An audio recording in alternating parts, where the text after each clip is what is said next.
وَلِنَجْعَلَهُ آیَةً لِلنَّاسِ تو اس گدھے کو ہم کیف ننشزها ثم نکسوها لحما، دیکھو کیسے ہم اس کی ہڈیوں کو دوبارہ جوڑتے ہیں اور کیسے ہم اس کے اوپر دوبارہ گوشت اور کھال چڑھا کر اس کو زندہ کرتے ہیں۔ اور اللہ رب العزت نے یہ سارا منظر ان کے آنکھوں کے سامنے کیا، خود ان کو زندہ کیا، ان کے گدھے کو زندہ کیا، تاکہ اللہ تعالیٰ فرماتے ہیں انسانوں کے لیے یہ بطور نشانی کے موجود رہے کہ مرنے کے بعد ہم سب نے ایسے زندہ ہونا ہے۔ اس کے ساتھ دوسرا واقعہ بیان کیا، مرنے کے بعد ہم سب نے زندہ ہونا ہے، اللہ تعالیٰ کیسے زندہ کریں گے؟ بہت سے اشکالات انسانیت کے ذہن میں آتے رہے ہیں، تو دوسری مثال کیا بیان فرمائی؟ حضرت ابراہیم علیہ السلام نے ایک دن کہا کہ ان ارینی انظر الیک، مجھے دکھائیے یا اللہ کہ آپ نہیں ارینی کیف تحیی الموتى، آپ مردوں کو کیسے زندہ فرمائیں گے؟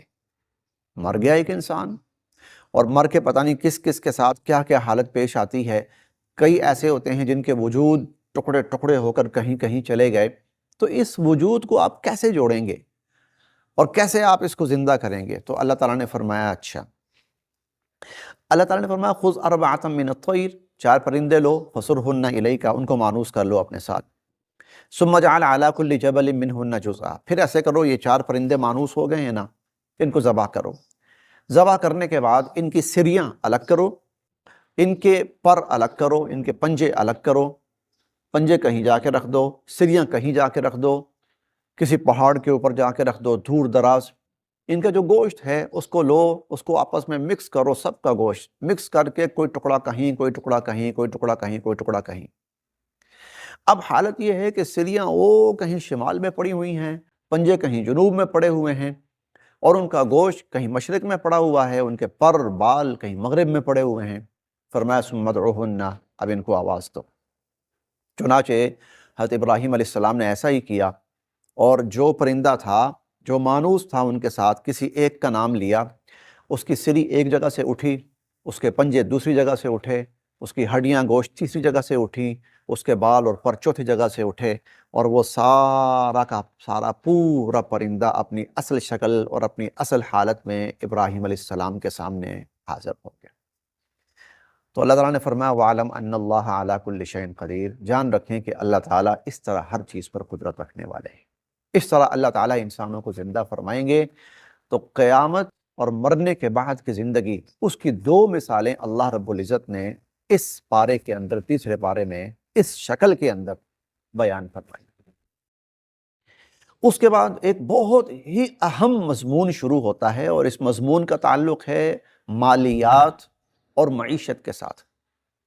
مالیات اور معیشت کا جو یہاں مضمون بیان ہوا ہے، اس میں ایک تو اللہ رب العزت نے صدقات کا بیان فرمایا، صدقات، انفاق فی سبیل اللہ اور صدقات، ان کا بیان فرمایا، ترغیب دی کہ تم اللہ کے دین کے لیے بھی اور اللہ کی مخلوق کے لیے بھی مال خرچ کرو، اللہ کے دین کے غلبے کے لیے، نشر و اشاعت کے لیے، اللہ کے دین کے تحفظ کے لیے، اس کو انفاق فی سبیل اللہ کہا جاتا ہے۔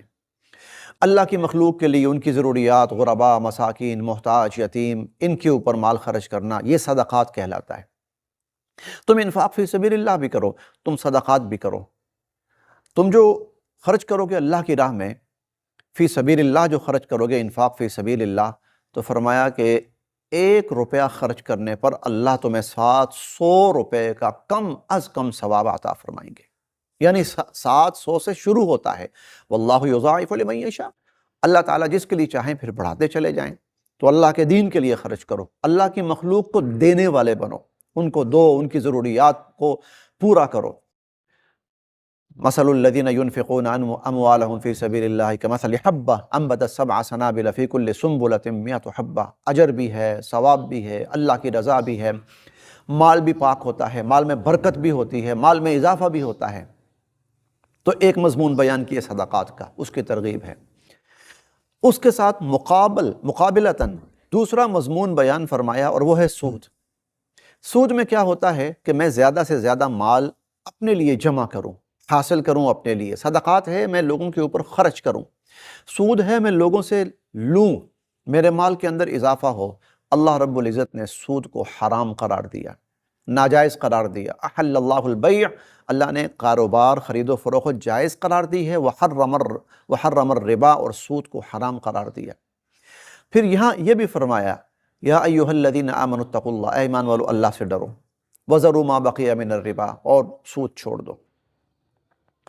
سب سے سخت ترین جو یہاں اللہ رب العزت نے ایمان والوں کو مخاطب کر کے سب سے سخت ترین جو انداز، الفاظ، لہجہ اپنایا ہے وہ یہ ہے فَإِن لَمْ تَفْعَلُوا، اگر تم نہیں چھوڑتے اور اسی طرح سود کا لینا دینا کرتے ہو، حالانکہ تمہیں پتہ چل گیا ہے، پتہ نہیں تھا معاف تھا، تمہیں پتہ چل گیا ہے، فَإِن لَمْ تَفْعَلُوا فَأْذَنُوا بِحَرْبٍ مِّنَ اللَّهِ وَرَسُولِهِ، تو اب پھر بھی کرتے ہو تو اللہ اور اس کے رسول کی طرف سے اعلان جنگ ہے تمہارے ساتھ۔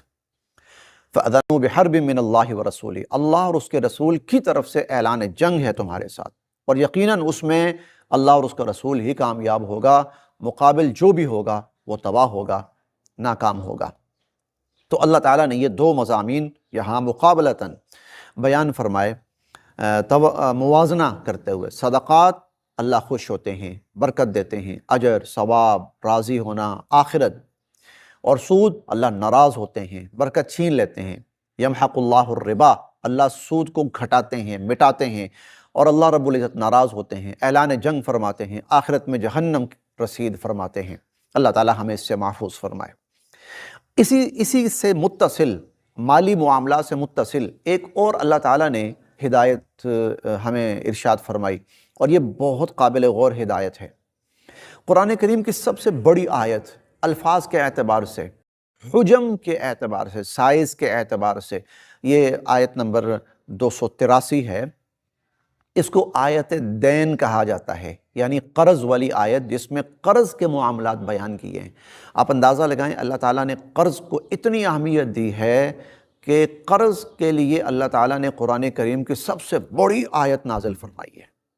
اب اس میں تلقین کیا ہے کہ قرض کے معاملے کو معمولی نہ سمجھو، اس کو بڑی احتیاط کے ساتھ اختیار کرو۔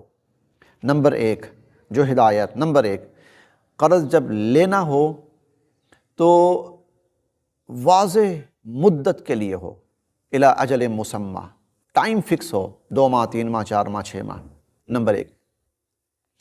دوسری بات یہ ارشاد فرمائی کم سے کم 2 گواہ ہوں، فاستشہدوا شہیدین من رجالکم، 2 گواہ ہونے چاہیے، ان کے سامنے یہ معاملہ طے پائے۔ اور تیسرا یہ ہے کہ تحریراً اس کو لینا چاہیے، اس کی باقاعدہ تحریر ہونی چاہیے، لکھت پڑھت ہونی چاہیے، زبانی کلامی نہ کرو، گواہ ہوں، ٹائم فکس ہو، اور باقاعدہ تحریراً یہ معاملہ کیا جائے۔ اور اس کے بعد یہ ہے کہ پھر جس نے قرض لیا ہے وہ کوشش کرے کہ میں اپنے وقت کے اندر اس قرض کی ادائیگی اور اس کی واپسی کو یقینی بناؤں، اور خدا نخواستہ کوئی کمی بیشی نہ ہونے پائے۔ تو اندازہ لگائیں اللہ تعالیٰ نے اس کو سب سے اہمیت دی ہے۔ آگے مضامین بہت ہیں لیکن ہم نے بہت مختصر چلنا ہے۔ آگے سورت شروع ہوتی ہے سورہ آل عمران۔ آل عمران سے مراد سیدنا حضرت عیسیٰ علیہ السلام اور ان کا خانوادہ ہے، ان کا گھرانہ، یعنی ان کی والدہ ماجدہ سلام اللہ علیہا حضرت مریم، اور ان کی نانی صاحبہ، اور ان کے نانا جان جن کو عمران کہا جاتا ہے۔ حضرت مریم سلام اللہ علیہا کا معاملہ ہر اعتبار سے معجزانہ ہے۔ ان کی پیدائش وہ بھی معجزانہ ہے، ان کی پرورش وہ بھی معجزانہ ہے۔ دنیا کے اصول ان کے لیے اللہ رب العزت کی طرف سے یوں کہہ لیجئے کہ تبدیل کیے گئے۔ پھر ان کا پرورش پانا، ان کا بڑھنا، ان کا بڑا ہونا، ان کا جوان ہونا، پھر اللہ رب العزت کی طرف سے ان کو سیدنا حضرت عیسیٰ علیہ السلام محض اپنے فضل و کرم سے صنفی مواصلت کے بغیر، صنفی مواصلت کا مطلب ہوتا ہے مرد اور عورت کا ملاپ، اس سے اولاد ہوتی ہے، لیکن صنفی مواصلت کے بغیر اللہ رب العزت نے ان کو حضرت عیسیٰ علیہ السلام عطا فرمائے۔ اور اس سارے سینیریو کے اندر، اور اس سارے منظر میں، اور ان سارے واقعات میں جو اصل چیز تھی وہ اللہ رب العزت کی قدرت کا اظہار تھا، کہ اللہ تعالیٰ اس لیے بار بار وہاں پہ آتا ہے کذالک یفعل اللہ ما یشاء، اللہ یخلق ما یشاء، اللہ جس طرح چاہتے ہیں وہ کرتے ہیں۔ اللہ جس طرح چاہتے ہیں پیدا فرماتے ہیں، بغیر ماں باپ کے پیدا فرما سکتے ہیں، بغیر باپ کے پیدا فرما سکتے ہیں، بغیر ماں کے پیدا فرما سکتے ہیں، ماں اور باپ دونوں کے ساتھ پیدا فرما سکتے ہیں۔ اللہ یخلق ما یشاء، اللہ رب العزت کی قدرت کاملہ کا اظہار ہوا ہے۔ اختصار کے ساتھ بس اتنا ہی بیان کیا گیا ہے۔ اللہ تعالی ہم سب